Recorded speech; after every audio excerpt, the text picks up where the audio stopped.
The IRS just called, and trust me, it's not to congratulate you on your creative marketing strategy. We need to talk about watches, YouTube, and one of the most expensive tax mistakes you could make as a small business owner. You've seen the idea floating around. Start a watch trading business. Wear the watches on camera. Call it advertising. And write off the whole thing. It sounds brilliant, almost too clever, like finding a loophole so elegant you want to frame it on the wall. But here's where the dream starts to crack. Because the IRS didn't get to be the most feared three-letter agency in America by letting clever slide. The moment you strap that Rolex on your wrist and walk out the front door, you've crossed a line that tax law takes very seriously. That line is called personal use, and it doesn't care how good your lighting setup is or how many subscribers you have. Under the Internal Revenue Code, inventory exists for one purpose: to be sold, not worn around town while you grab a coffee. Here's the metaphor that makes this click. Think of your watch inventory like a car dealership's lot. The moment a salesperson drives one of those cars home for the weekend, it stops being inventory and starts being a personal benefit, and the IRS treats it exactly the same way. When you pull inventory out for personal use, that's technically called a withdrawal from inventory, and yes, it is a taxable event. You've essentially purchased that watch from your own business at fair market value, whether you meant to or not. Now, historically, entrepreneurs have tried versions of this across every industry. Photographers writing off personal cameras, restaurateurs expensing family dinners, clothing boutique owners wearing their own merchandise. The IRS has seen every variation of this play, and they audit aggressively when the numbers look too convenient.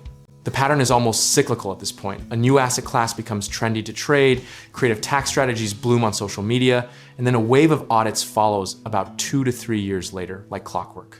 We're talking potentially thousands or tens of thousands of dollars in back taxes, penalties, and interest if this blows up in an audit. The misconception worth addressing directly is this: advertising expense and inventory are two completely separate buckets in your books. You could legitimately run ads featuring your watches, hire a model, or even pay yourself a reasonable wage to appear on camera, but that's a different structure entirely than just wearing inventory and calling it a day.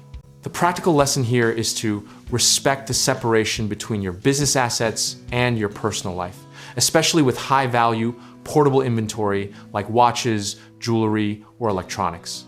If you want to showcase product and content, document every single use. Keep filming logs, and talk to a CPA who specializes in small business inventory accounting before you ever hit record.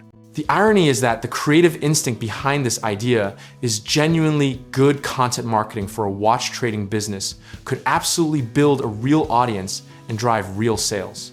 The strategy just needs to be structured correctly so that the storytelling doesn't accidentally become a financial liability.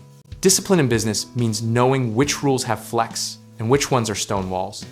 And personal use of inventory is firmly in the stonewall category. Your conviction about the idea doesn't change the tax code, but your process and preparation absolutely change your outcome. At the end of the day, building a watch trading business with a content component is completely viable and genuinely exciting. It just has to be built on a foundation that survives scrutiny, not one that looks great until someone from the government starts asking questions. The goal is a business that's both profitable and bulletproof. And honestly, we're comfortable with whatever direction you take this, as long as you take it with eyes wide open and the right professionals in your corner.